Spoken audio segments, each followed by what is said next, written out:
Баршаңызға жалынды сәлем достар. Бүгін сіздерге 2022 жылғы Жажда золота атты фильмін қысқаша айтып беретін боламын. Әрине, лайк пен подписаться кнопкаларын басуды ұмытпаңыздар. Ал біз көпке созбай осымен бастаймыз. Жас жігіт пойызбен Гринвуд станциясына келеді. Келісім бойынша оны жұмысшылар күтіп алып, ары қарай құрылысқа апаруы керек болатын. Бірақ өкінішке орай ешкім жоқ. Бұл жерде оның қойған сұрағына біреу болсын жауап беретін емес. Енді көше дәретханасына кіргенде сырттан біреу құрылыс іздеген сен ба деп сұрайды. Екеуі бірге ең даламен кетіп бара жатыр. Жүргізуші таксидің бағасын айтқанда жас жігіт оны қымбат көреді. Бірақ амал қанша, ең далада жалғыз қалғаннан гөрі төлеген артық. Жаңалықтардан бағаның күрт өсуі жайлы айтуда және үкімет құрғақшылыққа байланысты сұрақтарды шешпекші. Ал оған дейін адамдар осылай күн көруге мәжбүр. Түнейтін жер болмаған соң олар шөл далаға тоқтайды. Енді екеуі от жағып отырғанда жас жігіт өзінің батыстан екенін айтады және ол жақта өмір сүру барған сайын қиын екен. Жүргізушінің айтуынша оның жерлестері оңтүстіктен қоныс іздеп жүр, бірақ ол жақта да жағдай мәз емес. Екеуінде де жақындарынан ешкім қалмаған, бірақ уақыт өте келе үйреніп кетіпті. Жүргізуші одан неге құрылысты таңдағанын сұрайды. Жас жігіт ол жерде баюға мүмкіндік бар деп қолындағы реклама қағазын көрсетеді. Қағазда 4 айдың ішінде толықтай жағдай жасауға уәде берген екен. Жүргізуші оның бұл сөздеріне күле бастайды. Үкіметтің адамдарды қалай жұмысқа салып жатқандары түсінікті болды. Жүргізушінің айтуынша ол жердегі жұмыс өте ауыр, ұзақ уақыт алады, онымен қоса адамдарда үнемі ашулы. Таңертең екеуі жолға аттанады. Бір кезде жас жігіт кондиционерді қосқанда көлік істен шығады. Жүргізушіден кешірім сұрағанымен оның ашуы басылатын емес. Енді көлікті жөндеуден басқа амал жоқ. Көлікті зерттеп жатқанда жас жігіт қураған ағашқа қарай барып, жақын маңнан үйілген тастарды байқайды. Біреуін тазалап қараса, тас емес, нағыз алтын болып шықты. Кішкене ойланып, жас жігіт қасына жүргізушіні шақырады. Енді екеуі бірге алтынды қазбақшы. Бірақ оның размері ойлағандарынан да әлде қайда үлкен екен. Екеуі алтынды көлікпен тартса да жерден шығатын түрі жоқ. Кешке дейін жұмыс істеген соң олар түнгі жатын орындарын дайындамақшы. Кезіп жүрген жабайы иттерден қорғану үшін олар от жағады. Бір кезде жүргізуші жас жігіттен енді құрылыс керек па деп сұрайды. Олар үлкен алтын тапты, яғни бақтары жанды деген сөз. Бірақ бір өкініштісі алтынды шығаруға екеуінің күштері жетпейді.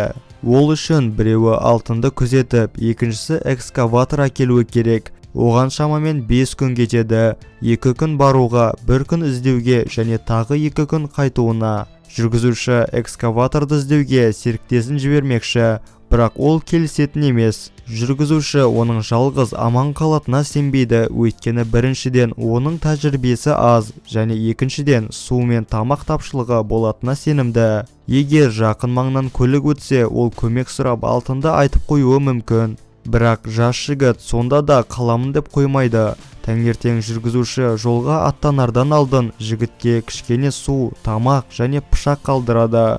Хабарда болу үшін телефонында тастайды. Өзі болса жолай таксофондармен хабарласпақшы. Осылай екеуі алтынды шығарып байып кететіндеріне сенімді. Жүргізуші жолға шықты, ал жас жігіт 5 күн шыдауы керек. Бір кезде күн қатты ысый бастайды. Алтынның бетін құммен жауып, өзіне шағын палата құрған соң телефонның байланысын тексереді. Осыдан кейін бұтақтар жинаған жігіт түнге дайындалуда. Кешкі асын ішіп болған соң даладағы жануарлардың дауысын тыңдап ұйқыға кетеді.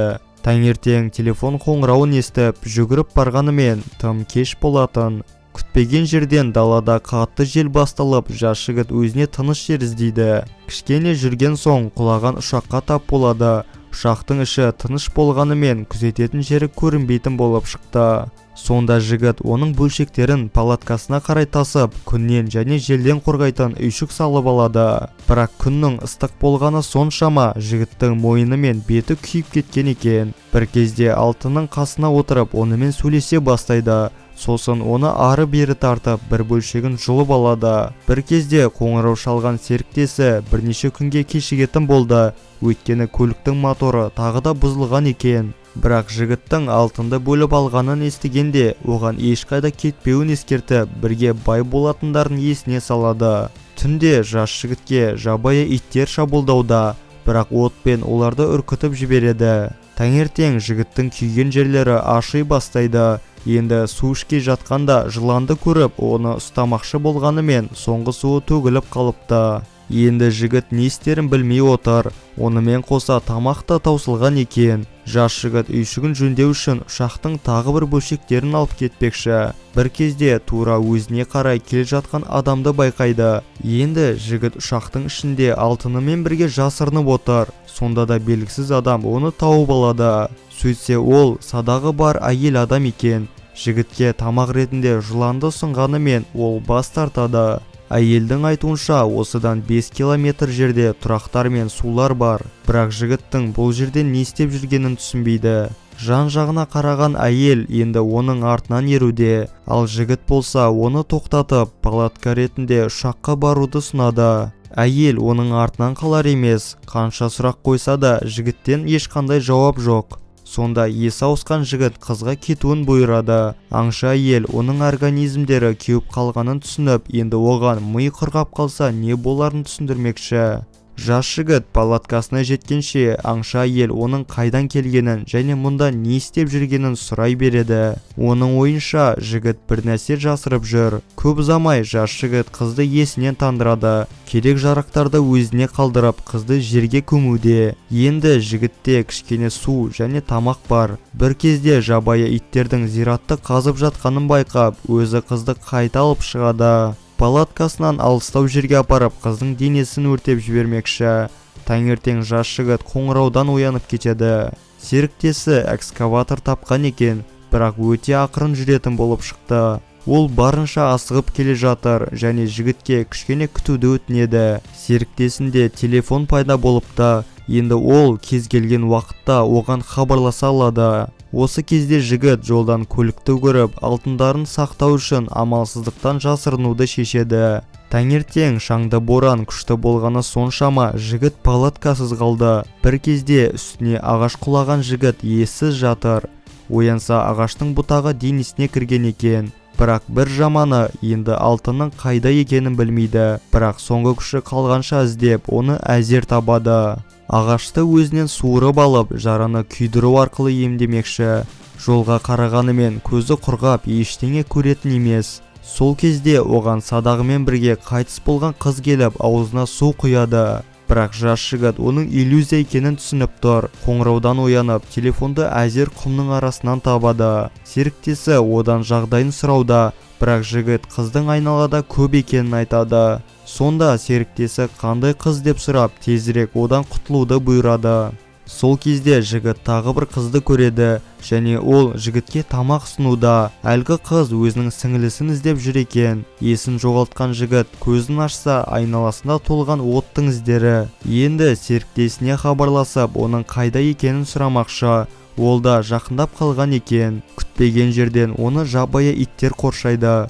Осыдан кейін біз алыстан бақылап отырған жүргізушіні көреміз. Иттерге жем болып жатса да оған көмекке баратын емес. Жас жігіт өмірінің соңғы сәтінде өзінің құрылыс жайлы рекламасын байқайды.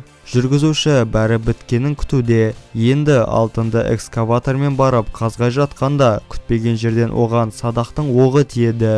Осылай алтынның қасында енді бір емес екі дене жатыр.